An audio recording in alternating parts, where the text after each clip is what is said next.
Hey everyone, finished watching the next episode of Beetleborgs, Beetle Rock Part 2. The kids wish to be Beetleborgs, and after a few tries, Flabber successfully turns the kids into the titular heroes. The monsters of the haunted house try to attack them, but they hold them off with their new powers. The monsters give up and run away. Suddenly, the Beetleborgs comic begins to glow and fireballs shoot out from it. The camera pans down to reveal the comic's cover. Not only are the Beetleborgs on the cover just silhouettes, but now so are the villains. Three of the villains have come to life from the comic. They zap a nearby kid's comic and bring to life Magnivore jet fighters, robot-piloted air assault vehicles. At Hillhurst, Flabber explains to the kids that when he brought the Beetleborgs out of the comic, the bad guys came out as well. The villains go around harassing people and walk into a movie theater. We see them eating some stolen popcorn. One of them opens the top of his head to eat. The female one wonders why her face is still two-dimensional while the rest of her body isn't. Back at Hillhurst, Flabber and the kids look into a crystal ball and see the Magnivore jet fighters causing destruction. The three villains head to a dark, foggy graveyard. They meet up with Vexor, their boss. He's set up base in a tomb. He orders the three, Noxic, Typhus, and Jara, to go to Hillhurst and steal the Beetleborgs' powers. Flabber tells the kids they have to whistle to summon their Beetle Bonders, which they use to transform. Once transformed, they face off with the bad guys. After a scuffle, the bad guys teleport away. At the tomb, Noxic gives Vexor the idea to bring other monsters out of the comic. The kids, meanwhile, find out they each have additional superpowers. Drew has telekinesis, Joe has super strength, and Roland has super speed. Flabber tells them they need to defeat the Magnivores before everything can return to normal, and also, they have to keep all this a secret. The kids head to the comic shop, where Van and Trip are bragging. They claim that Drew and his friends left the haunted house before they did. Drew uses his telekinesis to drop a bucket of water on them. Beetleborgs is a really fun and unique show. These opening episodes are a bit clunky, but there's a lot of fun here. The villains, the Magnivores, are introduced. They're all enjoyably goofy, each with their own quirks. The Beetleborgs themselves don't get a whole lot to do. They're confined to Hillhurst for the time being. There's some cartoonish stunts they employ to drive off the haunted house monsters, and we see the bang-pow effects, the comic book style sound effects captions that pop up during fights, similar to the old Adam West Batman show. The movie theater has a whole bunch of interesting stuff going on. When the bad guys walk in, you can hear some Japanese dialogue from the movie.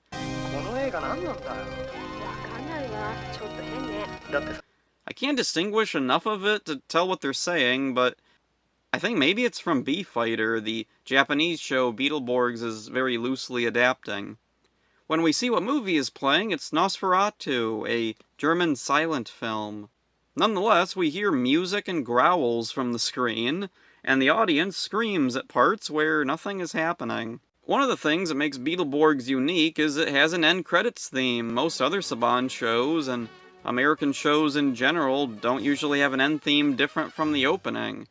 At most, they'll have an instrumental. For Beetleborgs, we get a fast, bouncy trumpet theme, and there's even stuff going on during the end credits. Power Rangers, ever since Mighty Morphin Season 3 up until In Space, would usually do stuff during the end credits, usually outtakes and bloopers. Beetleborgs has a silent vaudevillian routine with Frankenbeans and the Vampire, as well as a statuesque golem. The cast of Beetleborgs is pretty impressive. Wesley Barker played Drew, the Blue Stingerborg. After Beetleborgs, he doesn't appear to have done much acting. He's more active behind the scenes in producing and visual effects. He has credits in some pretty big movies, including Marvel and DC productions. Herbie Bays plays Roland, the Green Hunter-Borg. After Beetleborgs, he went on to voice the monster Shockatron in Power Rangers Lightspeed Rescue. He's mostly retired from acting, though occasionally still makes appearances here and there. He works as a model and photographer now, as well as in auto customization. Shannon Chandler played Jo, the Red Striker Borg. She's hard to find much information about. She had some movie roles back in the 90s and appears to have retired from acting. What she's doing now, I'm not sure. One source claims she's a Hollywood reporter. A different Shannon Chandler on Instagram has a big notice on the header of her page that says, "I am not the lady from Beetleborgs." Billy Forrester played Flabber. He went on to voice the Freezer Org in Power Rangers Wild Force. He was a contestant on the game show Weakest Link, and I can't find much else about him. He's possibly still acting. The Mummy, Mums, had two actors. Michael Sorich provided his voice in these first two episodes. After that, Blake Torney took over. Michael Sorich was a voice actor for Power Rangers. Most notably, he was Squat in Mighty Morphin Power Rangers, along with several monsters of the day, including Pumpkin Rapper. He was also the voice of Doubleface in Masked Rider and appeared on-screen as Woody, the newspaper manager from VR Troopers. He's had many other voiceover roles in anime, cartoons, movies, and video games, and continues to work to this day. Blake Torney doesn't have much information available, but he is credited with special effects work on the Arnold Schwarzenegger film Total Recall. The vampire, Count Fangula, was played by Joe Hackett. He was the suit actor for Grimlord in VR Troopers' second season. After Beetleborgs, he's had a pretty steady acting career. The Frankenstein, Frankenbeans, was played by David Fletcher. Aside from acting, he wrote a few episodes of Beetleborgs. I can't find anything definitive, but possibly he's a sailing instructor now and occasionally still acts. The Pipettes, the little glowing women who pop out of the organ, were all played by Tracy Belushi.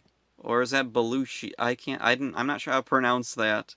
She was Xerius, one of Dex's friends, in the Mighty Morphin Power Rangers episode A Friend in Need. In Power Rangers Zeo, she played Jennifer in the episode Target Rangers. She's had a steady acting career right up to the present. The Metal Heroes Wiki states the Pipettes stopped appearing on the show due to fans not liking them. I think that's highly unlikely. Rarely did Saban care at all what fans thought. Also, at the time of Beetleborgs airing, its target audience would have been 4 to 10 years old. I was in the demographic, and I never disliked the Pipettes. The wiki doesn't provide a source for that claim either. Van and Tripp's actors have both apparently retired from acting, and I can't find anything definitive about either of them. One of them possibly became a country singer, but I don't even know if it's the same actor or not. Roland's grandmother Nano was played by Vivian Smallwood. She had a few acting roles here and there, but she's best remembered for her music career as Rappin' Granny. Vexor, leader of the Magnivores, was voiced by Joe Pilato, credited as Joey Pal here. Joe Pilato had several movie roles before Beetleborgs, most notably Captain Rhodes in George Romero's Day of the Dead. He was also the voice of Metal Greymon in Saban's Digimon dub. Metal Greymon! Typhus, the male Magnivore with the cape, was voiced by Dave Footman. He also voiced a few one-off monsters in Beetleborgs.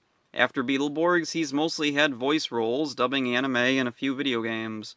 Noxic, the Magnivore in the lab coat, was voiced by Derek Stephen Prince. Prince has an extensive list of voice roles. He was in several Saban productions, most notably, he was Demi Devamon, Digitamumon, Piedmon, Ken, Vmon, Impmon, and Jeremy across various seasons of Digimon. In Power Rangers, he voiced Elgar and Treacheron, along with many one-off monsters, and Orc the Conqueror. He continues to have a successful career in voiceover. Jara, the female Magnivore, was voiced by Rajya Barodi. Before Beetleborgs, she was Delphine, leader of the Alien Rangers and Mighty Morphin Power Rangers. Later on, she voiced Hexiba in Power Rangers Lost Galaxy. She's had an extensive career in video games, as well as behind the scenes in movies, including Marvel and DC productions. There's more fascinating trivia with the actors I'll talk about as I go along. Now that the introduction is out of the way, we can finally get to the really fun side of Beetleborgs that it's remembered for. So that's it for this one. Hope you enjoyed it. See ya. What's going on? The rest of me is three-dimensional. How come my mouth is not?